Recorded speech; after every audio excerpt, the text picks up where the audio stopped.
They've been racing at this facility since 1876. It started with horses, automobiles in 1903, IndyCars since 1939, and for the first time in almost a decade, the NTT INDYCAR Series is back for the Hy-Vee Milwaukee Mile 250s. A pair of races this weekend with 3 to go in the INDYCAR Championship. And Kevin, right on board here with Kyle Kirkwood, thanks to AutoNation. I just want you to appreciate how gently and respectfully Kirkwood needs to be on the throttle. No other racetrack that we go to, look at this. This is like NASCAR roll-on at a place like Martinsville. I mean, he really has to phase into the throttle like a dimmer switch here. He's just flirting with it, being very respectful of right rear tire grip. So much different than any oval track that we go to on the schedule, and that's by virtue of the vintage of this track surface and most significantly the lack of banking. There's almost no vertical G to the car in the corners. It's all lateral. I think we're going for a great race. I know it's early, but I love how wide the groove seems to be here. Let's go back a moment ago to the PPG Chevrolet with Joseph Newgarden and see what we see. Oh, that's pretty close on Catherine Legg. Big time. What was that about? That came as a big surprise. Watch Newgarden here. Looked a little more jarring from the onboard, which is the view that he has. It looked like she didn't know that he was coming till the last second, but maybe she just assumed that he would tuck in. But this guy only knows one gear on a short oval, and that is top gear, top speed, full push. For the first time since 2015, an official session begins. IndyCars are back at the Milwaukee Mile.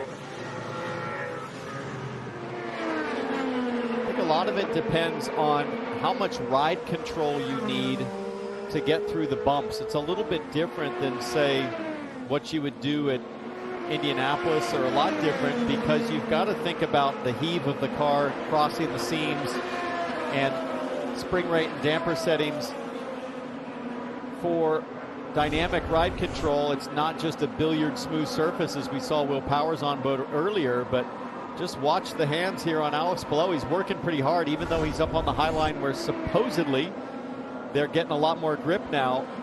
It still doesn't come easy.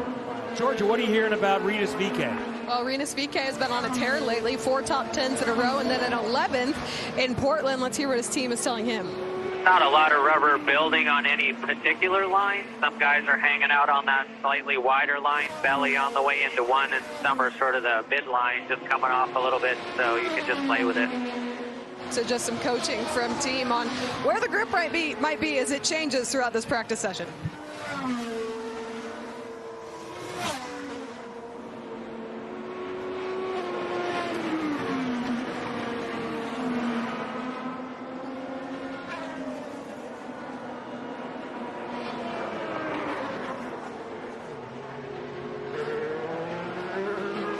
VeeKay is 17th so far.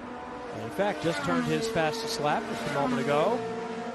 How's Christian Rasmussen doing? He is 26. Going to take a little bit for him to get up to speed. He did not do the test. One of less than a handful in the IndyCar. And he's got one oval race, and that's very, very different. It's the Indianapolis 500 there. What? Check out Alex Palou here getting maybe a wee bit too high in turn 2. Now you see quite a few marbles are already there as the crew cleans off the tires. He's surprised us many times with some really strong race day performances, just like this guy. Pato O'Ward, I think statistically, has the best oval finishes. Is that of the season? Career of the drivers in the field, Pato O'Ward has the highest average career finish on oval races.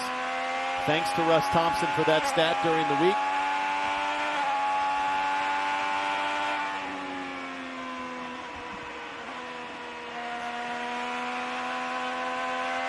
and the most top 5 finishes. And oftentimes it's by virtue of really quick hands. Another guy that can just sort of deal with difficult circumstances. We've talked about getting onto pit lane. Let's watch Will Power. That's the front left. The lock up. New concrete can get pretty slick.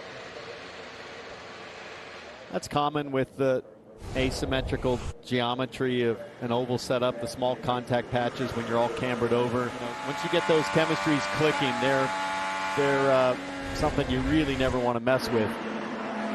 Let's see what Scott McLaughlin was dealing with. He's coming up on Romain Grosjean in the 77, backs out there.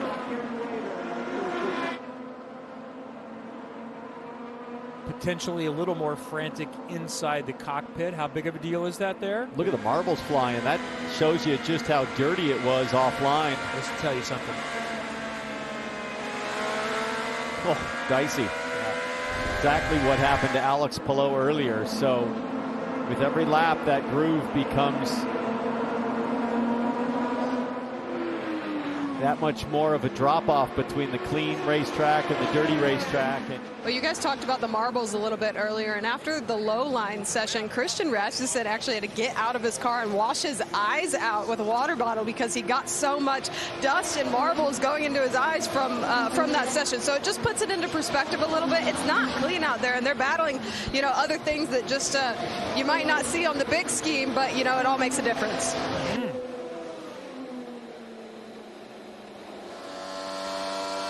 Take a look at that hybrid status as it is re-eligible at start-finish. Goes to 100%. Let's see how Pietro chooses to deploy. There it goes down the back straightaway. Still has eligibility and power available.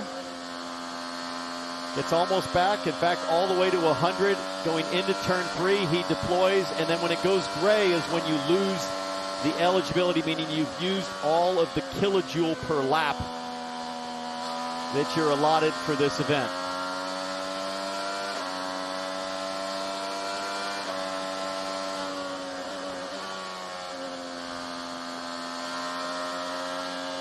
Fittipaldi 16th right now.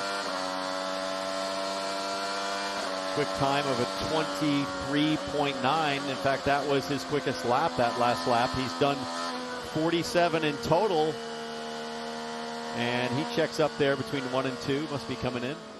Let's talk about Juncos Hollengren, specifically the 77 of Grosjean, Dylan. And it's been an eventful last couple of minutes. He just went out onto the racetrack and after a lap came back in. But this was radio from a few laps ago. In fact, right when he was running around Scott McLaughlin before he had his issue. Yeah, 153. They didn't clean the marbles. I don't know why they didn't track inspect not to clean the marbles. Yep, copy. So he was talking about how the track surface was still dirty, basically. So they're working to try and get Grosjean a little bit more comfortable in the race car anyways. I think maybe the encouraging thing, it seems like if you get way washed out into the marbles, there's enough room to maybe save it and kind of bring yourself back into the groove. But regardless, it's proven tricky for a lot of guys so far in this session. But it's fun to just watch here and just appreciate how like McLaughlin's like, okay, I got a chance, got clean air, Nope, no grip down low, I've got to run. Oh, could I hang on to it? I mean, you could work for 15 or 20 laps to make this one move. And what's the temptation going to be in the race to then send it in deep and slide job your way, you know, back to the high line? From what I understand, making a pass is a process. It is not going to happen quickly against another quick car. It's going to take you a few laps to work on it. This is World Cup soccer. The scores don't come very often, but when they do, you've got to appreciate the artistry, the work, the technique, the finesse, the adjustments in the cockpit, the timing. So many things go into pulling a move off. Just have patient appreciation. Well, you guys talked about Alexander Rossi and that penalty he had a little bit ago. This was the radio once he learned of that. I said I didn't want to lock him up. Just going to come back in. They're giving you a drive-through for speed. No, that's what I just did. Yep, I figured. And then I think he had to come back in again because I heard something on the radio about Brian Barnhart saying that IndyCar maybe didn't recognize the penalty that he served. He was not thrilled about that. So, and you're going to dig into that a little bit more here and figure out exactly what the issue was. Go again.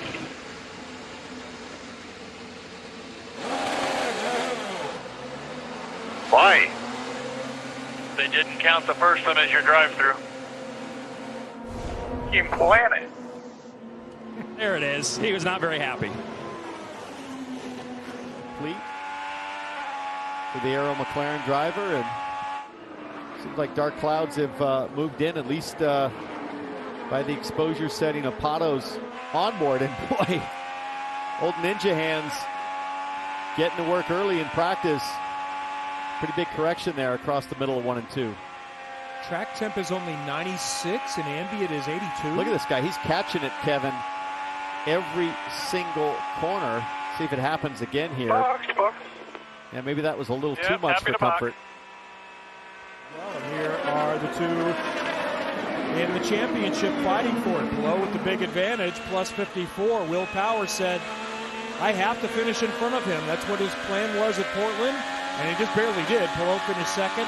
Power gained a little bit in the championship, and he'll need to do the same as the caution comes out. And it's Christian Rasmussen getting an opportunity to try to secure the final leader circle spot for the 20 of Ed Carpenter Racing, and he has found the wall late in practice. Right sides, front and rear appear to. Yeah, I got over the marbles. Up into the marbles in turn 2. Many have been there so far. He's the first to get the wall because of it. Let's take a look at what happened.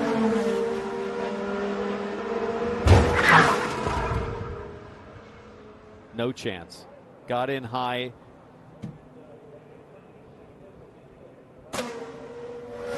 The only solace is, at least it happened late in practice. If it happens early in practice, he basically goes into the race cold. Because this is it. This is the only practice. I mean, it's impossible to save the car at that point. And I only wonder, we're basically looking at 1/4 to 1/3 of a race distance so far. Checker flag out for the 90-minute official practice session, the only practice session of the weekend, with the Hy-Vee Milwaukee Mile 250s. And Joseph Newgarden, have you heard this before, is fastest at the oval. 7/10 of a mile an hour. In time, that's 1/10 of a second. So King of Corn, the Mississippi Maestro.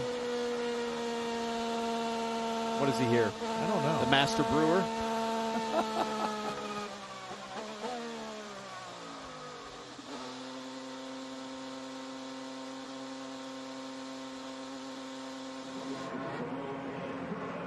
There you go.